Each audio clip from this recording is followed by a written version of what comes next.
IISER എക്സാമിൻ്റെ detail prospectus release ചെയ്തിട്ടുണ്ട്. അപ്പോൾ ആ പ്രോസ്പെക്ടസിൽ പറഞ്ഞിരിക്കുന്ന കാര്യങ്ങൾ ഓർമ്മപ്പെടുത്താൻ വേണ്ടിയാണ് ഈ വീഡിയോ. ഇതിനു മുമ്പ് ഞാൻ ഐസറിൻ്റെ ഒരു ഡീറ്റെയിൽ അല്ലെങ്കിൽ ഒരു ക്വിക്ക് ഡീറ്റെയിൽ എന്നൊരു വീഡിയോ ആദ്യം ഇട്ടിരുന്നു. ഇപ്പോൾ അതിൻ്റെ ഒരു ഡീറ്റെയിൽ ഇൻഫർമേഷനാണ്.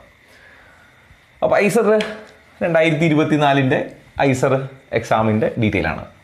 അതിൽ ഓൺലൈൻ ആപ്ലിക്കേഷൻ തുടങ്ങുന്നത് 2024 ഏപ്രിൽ 1 ആപ്ലിക്കേഷൻ സ്റ്റാർട്ട് ചെയ്യും. അത് ക്ലോസ് ചെയ്യുന്നത് മെയ് 13, 2024. അതായത് ഏപ്രിൽ 1 തുടങ്ങി മെയ് 13 വരെ നിങ്ങൾക്ക് അപ്ലൈ ചെയ്യാം.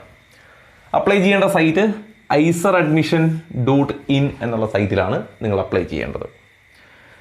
അപ്ലൈ ചെയ്യാനുള്ള ഫീസ് നോക്കുക. ജനറൽ കാറ്റഗറി അല്ലെങ്കിൽ OBC NCL അല്ലെങ്കിൽ OBC ക്രിമിലെയർ കാറ്റഗറി ഏതും, OBCയിൽ NCL ആയാലും ക്രിമിലെയർ കാറ്റഗറി ആയാലും ഒക്കെ, അതേപോലെ EWSനുമൊക്കെ 2000 രൂപയാണ് രജിസ്ട്രേഷൻ ഫീ. എന്നാൽ നേരെ തിരിച്ച് SC ST ഫിസിക്കൽ ഡിസബിലിറ്റി ഉള്ള കുട്ടികൾക്ക് 1000 രൂപയാണ്. അതായത് SC ST ഫിസിക്കൽ ഡിസബിലിറ്റി ഉള്ള കുട്ടികൾ ഒഴികെ ബാക്കി ജനറൽ, OBC അല്ലെങ്കിൽ EWS ഒക്കെ 2000 രൂപ ഫീ പേ ചെയ്യണം രജിസ്റ്റർ ചെയ്യാൻ വേണ്ടി. ഇനി രജിസ്റ്റർ ചെയ്യാൻ വേണ്ട ഡോക്യുമെൻ്റ് എന്തൊക്കെയാണെന്ന് നോക്കാം. ഒന്ന്, ക്ലാസ് 10ൻ്റെ സർട്ടിഫിക്കറ്റ്. രണ്ടാമത്തേത് +2ൻ്റെ സർട്ടിഫിക്കറ്റ്. അപ്പോൾ 10ൻ്റെ സർട്ടിഫിക്കറ്റും വേണം, +2ൻ്റെ സർട്ടിഫിക്കറ്റും വേണം. ഈ +2ൻ്റെ സർട്ടിഫിക്കറ്റ് ഒരു ചെറിയ പ്രശ്നം, ചില കുട്ടികൾ +2 ഈ വർഷം എഴുതുന്നവരാണെങ്കിൽ നിങ്ങൾ എന്ത് ചെയ്താൽ മതി, ഒരു ഡിക്ലറേഷൻ കൊടുത്താൽ മതി. അതായത് +2ൻ്റെ സർട്ടിഫിക്കറ്റ് ഇപ്പോൾ കിട്ടാത്തവർ, നിലവിൽ +2 അപ്പിയർ ചെയ്തവർ, അവർക്ക് എന്ത് ചെയ്താൽ മതി, ഒരു സെൽഫ് ഡിക്ലറേഷൻ കൊടുക്കുക. അതായത് പ്രോസ്പെക്ടസിൻ്റെ എൻഡിൽ ഒരു അനക്സറിൽ ഒരു ഫോം ഉണ്ട്, ആ ഫോം ഫില്ല് ചെയ്തിട്ട് അപ്ലോഡ് ചെയ്താൽ മതി. പിന്നീട് നിങ്ങൾ അതിന് സമയം തരുന്ന മുറയ്ക്ക് നിങ്ങൾ ഒറിജിനൽ ഡോക്യുമെൻ്റ് സബ്മിറ്റ് ചെയ്താൽ മതി. ഓക്കെ. ഇനി അതേപോലെ തന്നെ EWS കാറ്റഗറിയിൽപ്പെട്ടവർ EWS സർട്ടിഫിക്കറ്റ് സബ്മിറ്റ് ചെയ്യണം. NCL കാറ്റഗറിയിൽപ്പെട്ടവർ NCL സർട്ടിഫിക്കറ്റും സബ്മിറ്റ് ചെയ്യണം. ഈ ഡോക്യുമെൻ്റൊക്കെ എവിടെ നിന്നാണ്? താലൂക്ക് ഓഫീസിൽ നിന്നാണ്, വില്ലേജിൽ നിന്നല്ല. താലൂക്കിൽ നിന്ന് വേണം ഈ 2 സർട്ടിഫിക്കറ്റും. ഓക്കെ. അത് എങ്ങനെയുള്ള സർട്ടിഫിക്കറ്റ് ആയിരിക്കണം? ഏപ്രിൽ 1 ശേഷം, 2024 ഏപ്രിൽ 1 ശേഷം എടുത്തതായിരിക്കണം. EWS ആയിക്കോട്ടെ, NCL ആയിക്കോട്ടെ, ഈ ഏപ്രിൽ 1 ശേഷം എടുത്തതേ പറ്റൂ. ഇനി അങ്ങനെ നിങ്ങൾക്ക് സർട്ടിഫിക്കറ്റ് കിട്ടാൻ വൈകിയാൽ നിങ്ങൾക്ക് എന്ത് ചെയ്യാം, ഒരു ഡിക്ലറേഷൻ സൈൻ ചെയ്തിട്ട്, നേരത്തെ ഞാൻ ഈ +2ൻ്റെ മാർക്ക് ലിസ്റ്റിൻ്റെ കാര്യം പറഞ്ഞ പോലെയാണ്, നിങ്ങൾക്കൊരു സെൽഫ് ഡിക്ലറേഷൻ അനക്സറിൽ ഒരു ഫോർമാറ്റ് ഉണ്ട്, അത് പ്രിൻ്റ് ഔട്ട് എടുക്കുക, അത് ഫില്ല് ചെയ്യുക, അപ്ലോഡ് ചെയ്യുക. നിങ്ങൾക്ക് സമയം തരും എപ്പോഴും, ജൂലൈ 2 വരെ സമയം തരും ഈ ഡോക്യുമെൻ്റ് സബ്മിറ്റ് ചെയ്യാൻ. അപ്പോൾ അങ്ങനെ ഡിക്ലറേഷൻ കൊടുക്കുന്നവരും പഴയ ഡോക്യുമെൻ്റൊക്കെ കൊടുത്തു പോയവർക്കും ഒക്കെ വീണ്ടും ഒരു ചാൻസ് കൂടി തരും ഡോക്യുമെൻ്റ് അപ്ലോഡ് ചെയ്യാൻ. എന്ന് ജൂലൈ 2 വരെ സമയം തരും. അപ്പോൾ അത് നിങ്ങളെ പിന്നീട് അപ്ഡേറ്റ് അറിയിക്കും. അപ്പോൾ നിങ്ങൾ ചെയ്താൽ മതി. ഇനി SC ST കമ്മ്യൂണിറ്റിയിൽപ്പെട്ടവരാണെങ്കിൽ എന്ത് ചെയ്യണം? കമ്മ്യൂണിറ്റി സർട്ടിഫിക്കറ്റ് അപ്ലോഡ് ചെയ്യണം. ഇതും താലൂക്കിൽ നിന്നാണ്. അപ്പോൾ ഇവിടെ നിങ്ങൾ കൊടുക്കുന്ന എല്ലാ ഡോക്യുമെൻറ്റും താലൂക്കിൽ നിന്നാണ്. അത് NCL ആയിക്കോട്ടെ, EWS ആയിക്കോട്ടെ, ഇനി അതല്ല SC STയുടെ കമ്മ്യൂണിറ്റി സർട്ടിഫിക്കറ്റ് ആയിക്കോട്ടെ. ദെൻ ഫിസിക്കൽ ഡിസബിലിറ്റി ഉള്ള കുട്ടികൾ ഒരു മെഡിക്കൽ സർട്ടിഫിക്കറ്റ് ഹാജരാക്കണം. ഇനി ഒരു ഫോട്ടോഗ്രാഫ് വേണം. 200 KB വരെ പോവാം സൈസ്. നിങ്ങളുടെ സിഗ്നേച്ചർ അതും 200 KB വരെ പോവാം.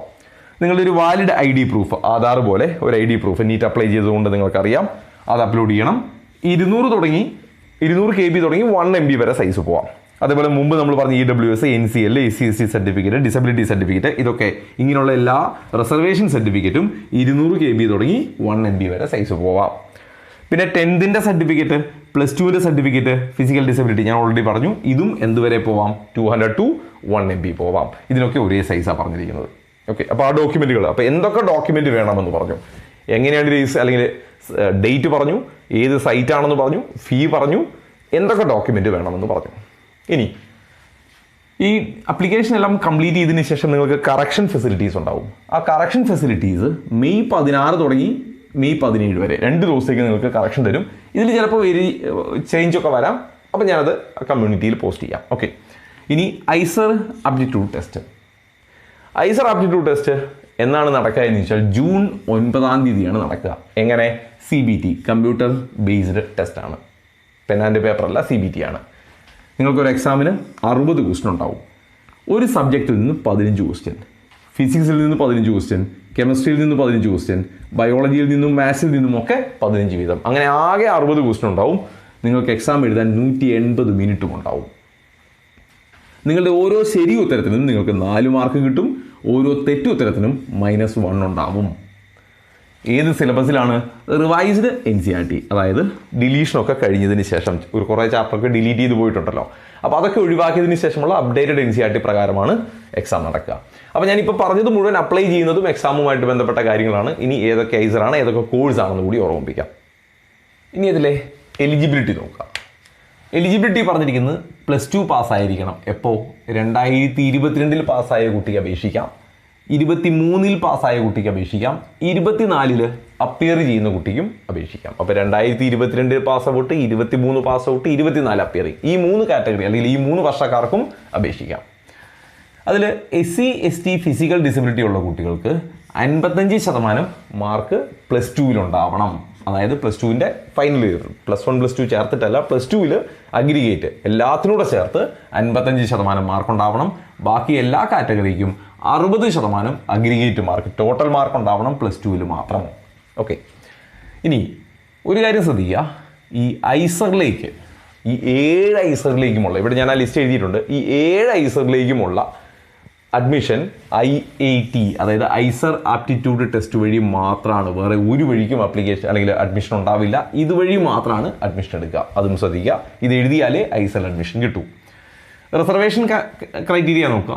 SC കാൻഡിഡേറ്റിന് 15% സീറ്റ് റിസർവ്ഡ് ആണ്, ST കാൻഡിഡേറ്റിന് 7.5% റിസർവ്ഡ് ആണ്, OBC NCL ആണെങ്കിൽ മാത്രം 27% റിസർവേഷൻ ഉണ്ട്.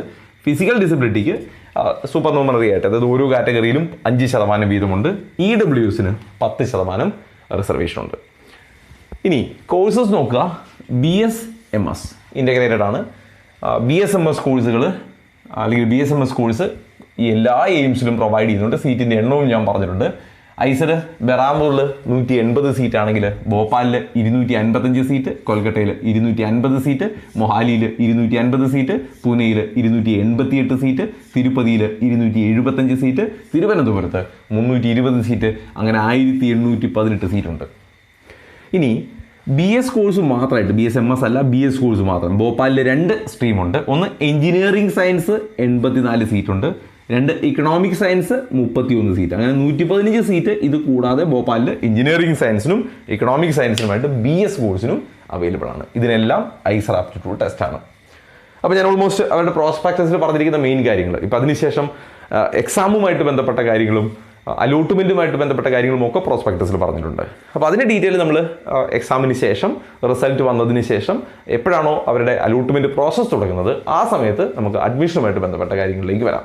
ഓക്കെ, അപ്പോൾ ഞാൻ എക്സാമിന് മുമ്പ് നിങ്ങൾ ശ്രദ്ധിക്കേണ്ട കാര്യങ്ങളും അല്ലെങ്കിൽ നമ്മൾ എന്തിനാണ് ഇത് എഴുതുന്നത് എന്ന് മനസ്സിലാവാൻ വേണ്ടി, അതായത് എത്ര ഐസറുകളുണ്ട്, അതിലെത്ര സീറ്റുണ്ട്, ഇതൊക്കെ ഒരു ധാരണ കിട്ടാൻ വേണ്ടിയാണ് ഇപ്പോൾ ഞാനിതിൻ്റെ അതുമാത്രം പറഞ്ഞത്.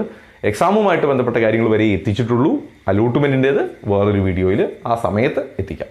അപ്പോൾ ഇതിൽ നിങ്ങൾക്ക് എന്തെങ്കിലും സംശയം ഉണ്ടെങ്കിൽ എൻ്റെ ഞാൻ എൻ്റെ നമ്പർ കൊടുത്തിട്ടുണ്ട്, അതിലേക്ക് വാട്സപ്പ് ചെയ്താൽ മതിയാവും. ബാക്കി ഡീറ്റെയിൽ കമ്മ്യൂണിറ്റി വഴി എത്തിക്കാം. എൻട്രൻസ് സംബന്ധമായ വാർത്തകളും അപ്ഡേഷനുകളും ഏറ്റവും വേഗം ആധികാരികമായി അറിയാൻ സബ്സ്ക്രൈബ് ചെയ്യുക, ബെൽ ഐക്കൺ അമർത്തുക. ഈ വീഡിയോ മറ്റു സുഹൃത്തുക്കളിലേക്കും ഷെയർ ചെയ്ത് നൽകുക.